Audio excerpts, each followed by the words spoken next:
L'IME Les Martinets à Saint-Maur a depuis le mois d'avril une unité dédiée aux personnes atteintes de troubles du spectre autistique.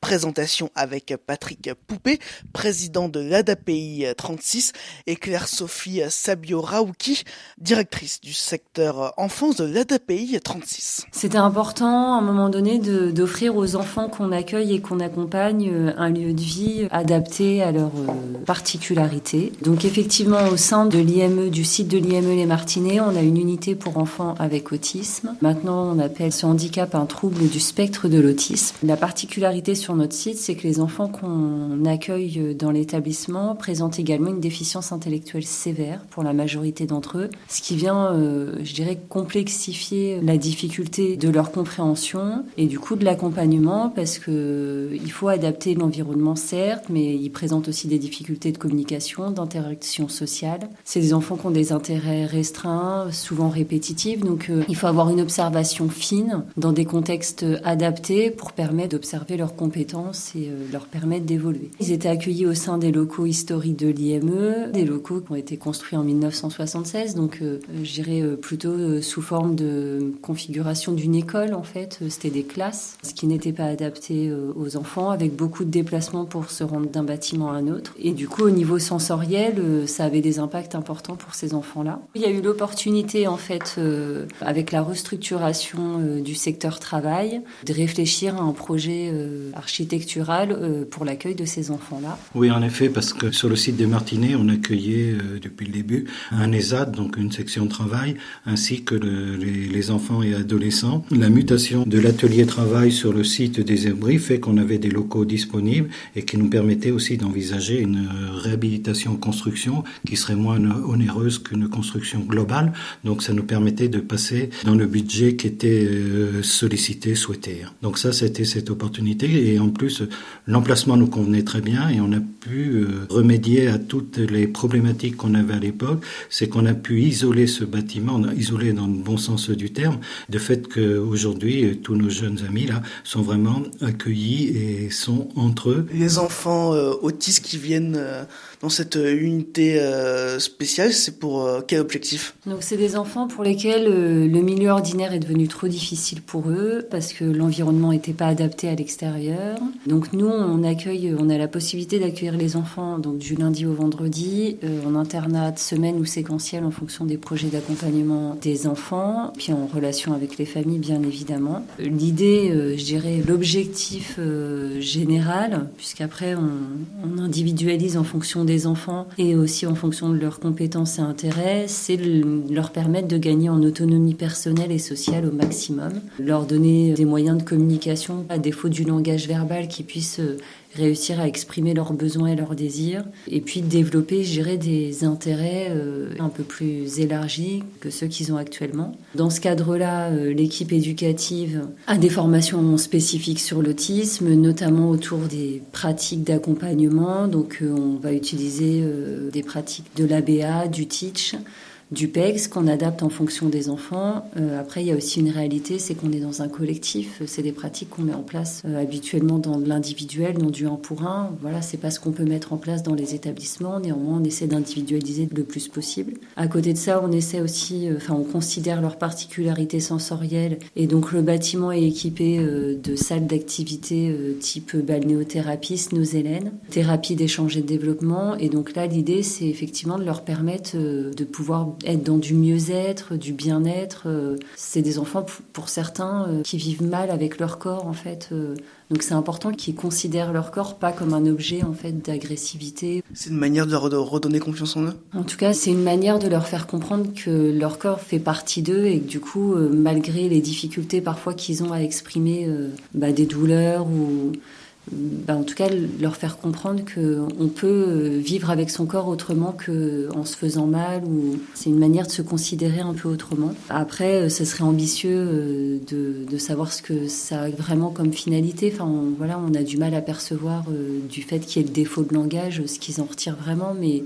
On constate en tout cas par leur façon d'être qu'ils semblent apprécier ce qu'on leur propose. Donc ça c'est un signe pour nous d'évaluation de leur bien-être dans l'accueil. accueil qu'on leur propose. Il y a aussi une partie, je dirais, hébergement, internat, où on travaille toute l'autonomie personnelle. Donc le travail autour de la toilette, des repas. Et puis il y a cette partie aussi sommeil qui est importante, qui est parfois compliquée à gérer dans le cadre familial, parce que les enfants autistes, pour une majorité d'entre eux, présentent des troubles de l'endormissement ou des troubles du sommeil. Donc ça nécessite un accompagnement particulier la nuit. Dans le cadre de l'accompagnement, 2 surveillants de nuit sont présents avec eux chaque nuit pour les accompagner dans leur sommeil. Des médecins spécialistes éventuellement? Dans le plateau technique, on a une équipe paramédicale, donc une psychomotricienne et une neuropsychologue qui interviennent, alors pas essentiellement sur l'unité autisme, mais sur l'ensemble du secteur enfance. On a un pôle soins avec des infirmières et puis un pédopsychiatre et un pédiatre qui intervient à temps partiel.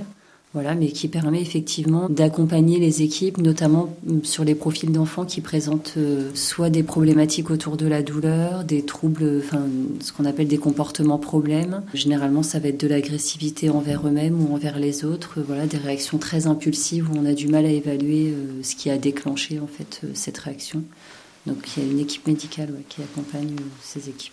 Les locaux de cette nouvelle unité, ils ont été conçus de manière à assurer leur bien-être également. Le projet a été réalisé avec le cabinet Neroli. Donc on a essayé d'allier les compétences de l'architecture et puis les besoins spécifiques des personnes avec autisme. Voilà, donc ça a été un travail d'anticipation avant de lancer les travaux sur une bonne année. Le bâtiment offre des particularités, notamment en termes d'insonorisation, voilà, où du coup on a évité de créer des espaces avec de la résonance. Il y a aussi la luminosité qu'on a essayé de considérer, parce que souvent, ce qui avait été étudié dans l'architecture et l'autisme, c'est de mettre de la lumière directe était parfois agressif en fait pour certains des enfants. Donc en fait, dans le bâtiment est équipé de puits de lumière, ou alors les fenêtres sont à une certaine hauteur pour pas que la lumière soit directement auprès des enfants. Il y avait aussi toute la particularité, notamment des murs et des portes, qui sont d'une solidité un peu plus importante, voilà, puisqu'on sait que lors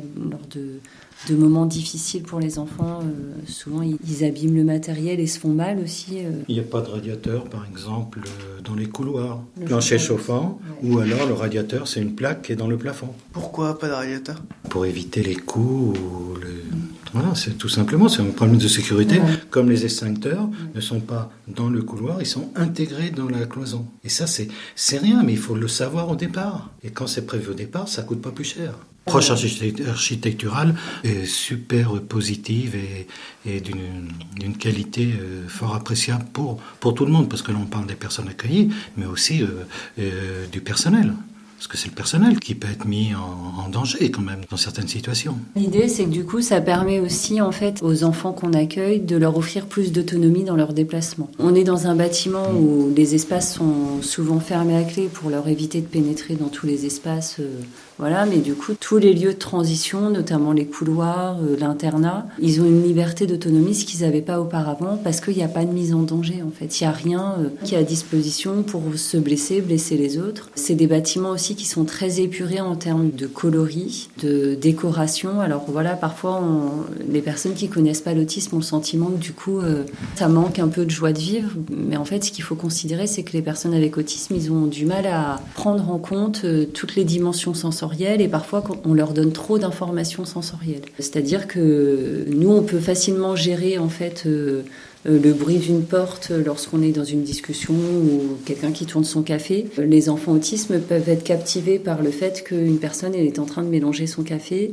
Donc il faut éviter comme ça les dispersions sensorielles pour leur permettre de mieux se concentrer, de mieux apprendre. Dans le bâtiment, ces espaces-là ont été pensés.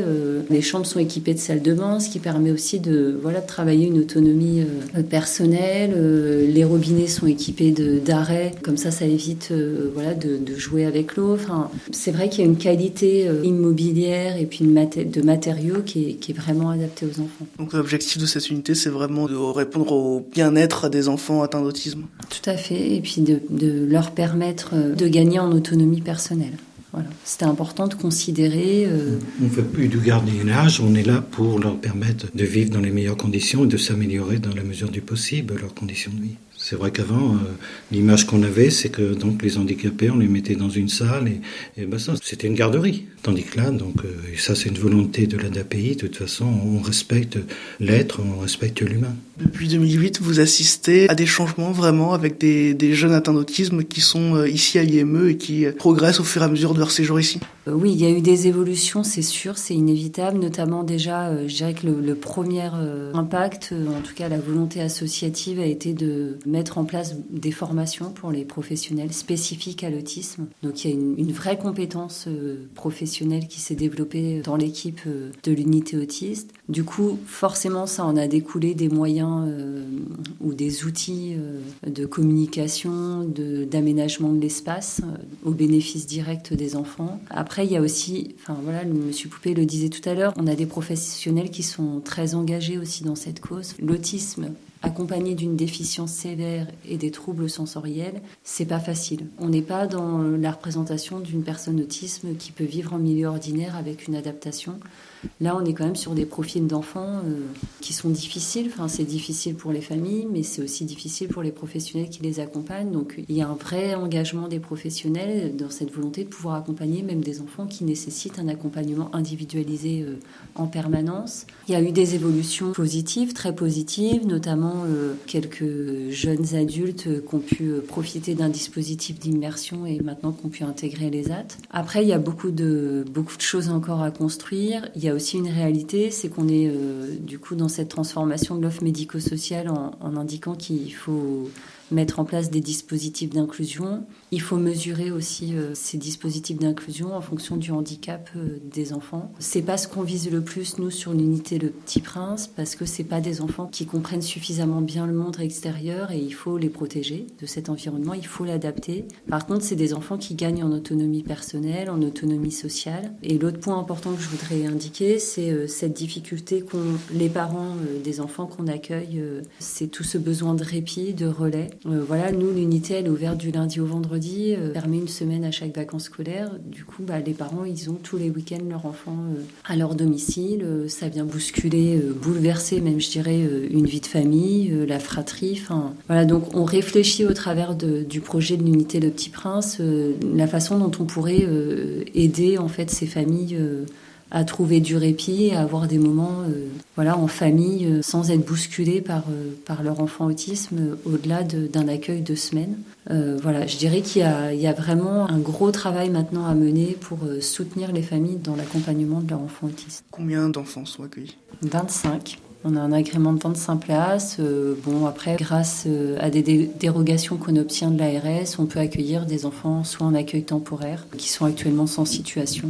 Donc on va sur 26, 27 en fonction des périodes. C'est la seule du département ? C'est la seule unité autisme qui a un agrément. Après, chaque IME accueille des enfants et adolescents avec autisme, alors avec des degrés, je pense, moins importants, des degrés d'autisme moins importants, mais aussi des déficiences intellectuelles moins importantes aussi. Après, en établissement enfant, on a le Calme de l'AIDAFI qui propose un accueil temporaire. 6-20 ans, donc sur la même tranche d'âge, mais du coup, l'objectif n'est pas le même et on est sur de l'accueil temporaire, donc c'est plus une offre de répit pour les familles. Merci Patrick Poupé, on rappelle que vous êtes président de l'ADAPI 36. Merci Claire-Sophie Sabio-Raouki, on rappelle que vous êtes la directrice du secteur enfance de l'ADAPI 36. Vous nous parliez de l'unité dédiée aux personnes atteintes de troubles du spectre autistique au sein de l'IME Les Martinets à Saint-Maur.